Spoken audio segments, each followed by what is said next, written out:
The hidden history of Christmas, Bible and pagans.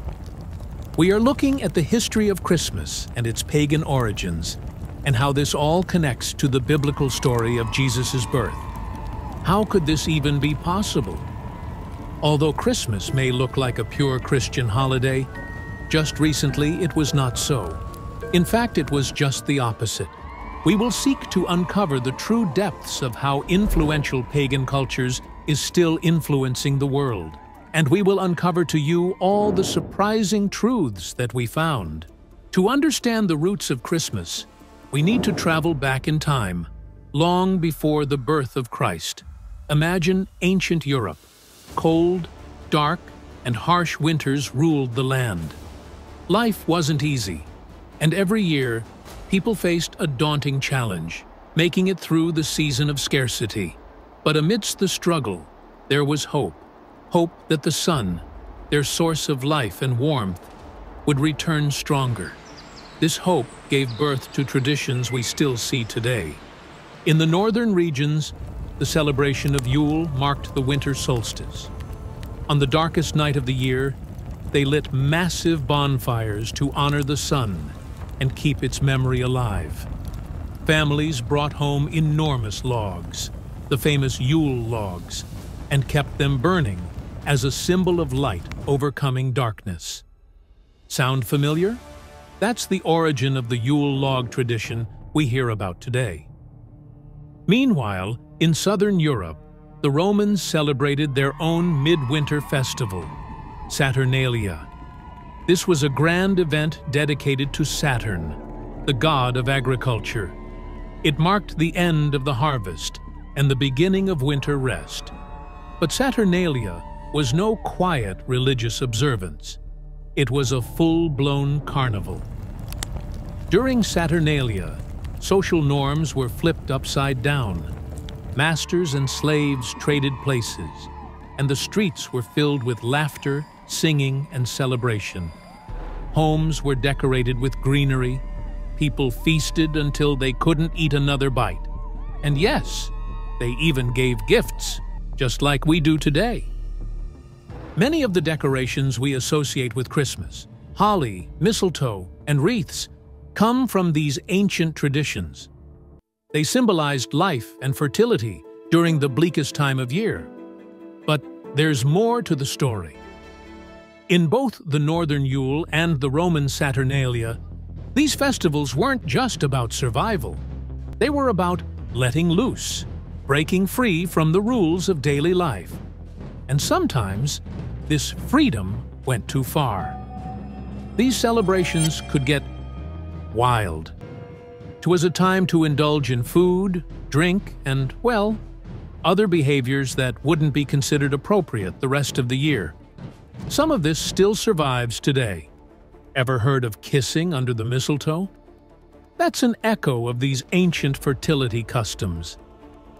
As Christianity spread, these celebrations didn't disappear. Instead, they were transformed. The church had a choice: reject these beloved traditions or give them a new meaning. What happened next would change the course of history and the way we celebrate Christmas forever. The decorations we use today also have roots in these pagan festivals. Evergreens like holly and mistletoe were symbols of life and fertility. Mistletoe especially carried a sacred meaning. It was believed to have magical properties, bringing health, protection, and blessings. Over time, it became a symbol of love and romance. So, the next time you see mistletoe at a holiday party, remember, it's more than just a fun excuse to steal a kiss. It's a tradition that goes all the way back to these ancient festivals, where fertility and renewal were at the heart of the celebration. Then there was the feasting. People ate and drank more than they would all year. Imagine a table overflowing with roasted meats, freshly baked bread, and mugs of spiced wine. This was the ultimate indulgence, a time to eat, drink, and be merry without worrying about tomorrow. Sound familiar? Today, We carry on this tradition with Christmas feasts. The turkey, the desserts, and even the over-the-top portions all harken back to these ancient festivals. But in those days, it wasn't just about joy, it was about survival. People needed to believe that abundance was possible, even in the darkest of times. Unfortunately, with all this indulgence came excess. The rules of daily life were gone, and people let their impulses take over. Gambling was common, drinking was excessive, and self-control was forgotten. These festivals often turned into what we might call today a free-for-all. And yes, some of this still survives. Think of holiday office parties where people drink too much, or the push to buy, spend, and indulge during the Christmas season. These echoes of Yule and Saturnalia are all around us, even if we don't realize it. One particularly wild tradition was the election of a Lord of Misrule.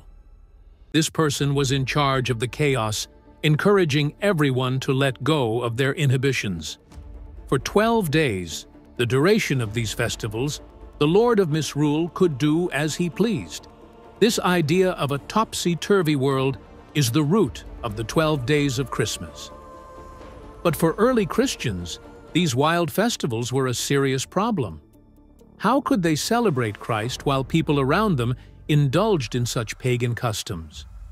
They had a choice: reject these traditions or find a way to redeem them. What happened next would forever change. In the early centuries, most Christians refused to celebrate these festivals. They saw them as pagan, indulgent, and completely opposed to the teachings of Christ. After all, how could a celebration filled with drunkenness, gambling, and wild behavior possibly honor God? Take, for example, the story of Pope Gregory in the 4th century. He sent a missionary named Augustine. Augustine was tasked with converting the local people to Christianity. But when he arrived, he quickly realized the challenge ahead of him. The people were deeply attached to their midwinter festivals, and no amount of preaching could convince them to give them up. In his letter, Augustine explained that these festivals were too important to the people. No matter how much he preached, they wouldn't stop celebrating. He asked Pope Gregory for advice. Should he keep trying to persuade them to abandon these traditions? Or was there another way? Pope Gregory's response was both strategic and controversial. He essentially said, if you can't beat them, join them. Rather than trying to stop these festivals, Gregory suggested transforming them. Instead of celebrating the rebirth of the Son, the people could celebrate the birth of the Son of God. And so, December 25th was chosen as the official date to celebrate Jesus' birth. The reasoning was simple. It was close to the winter solstice, when the pagan festivals were already in full swing. By giving people a Christian reason to celebrate, the Church hoped to gradually replace the old traditions with new ones focused on Christ. But there's one question that often comes up. Was Jesus actually born on December 25th? The Bible gives us clues that suggest otherwise. For example, the Gospel of Luke tells us that shepherds were out in the fields watching their flocks at night. In Israel, this would have been unlikely in December. It was too cold, and there was often snow on the hills. Most people agree that Jesus was likely born in the spring or fall, when the weather was mild and shepherds could stay out in the fields. So why December 25th? The date wasn't chosen because it was historically accurate. It was chosen because it fit the Church's mission to reach the people where they were. This decision was practical, but it wasn't without controversy. Some early Christians believed it was wrong to mix pagan traditions with the worship of Christ. They feared it would dilute the true message of the gospel, and even today, some Christians feel uneasy about the pagan roots of Christmas. But for the church leaders of the time, the goal was clear: bring people closer to Christ. By assigning a Christian meaning to these celebrations, They hoped to gradually shift the focus away from indulgence and toward worship. This blending of traditions wasn't immediate. It took centuries. At first, many of the old customs continued. The Yule log, the evergreens, and even the feasting remained part of the celebrations. But slowly, these symbols were given new meanings. The Yule log came to represent Christ as the light of the world. Evergreens symbolized eternal life through Jesus, and the 12 days of feasting became associated with the journey of the Magi. The Church also introduced new traditions to focus on Christ. The nativity scene, for example, became a way to teach people about Jesus' humble birth. Hymns and carols were written to replace pagan songs. Over time, these new customs began to take root, and the old pagan meanings faded into the background. But the process wasn't always smooth. For centuries, Christmas remained a mix of pagan and Christian elements. Some people fully embraced the Christian meaning, while others continued to hold on to the old ways. This tension between the sacred and the secular is something we still see today. So what does all this mean for us?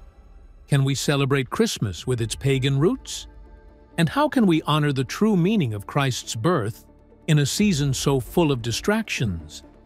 To answer these questions, we need to take a closer look at the journey of Christmas through the centuries and how it became the holiday we know today. In the 4th century, Pope Julius officially declared December 25th as the date for Christ's birth. This wasn't based on biblical evidence, but on a clever calculation.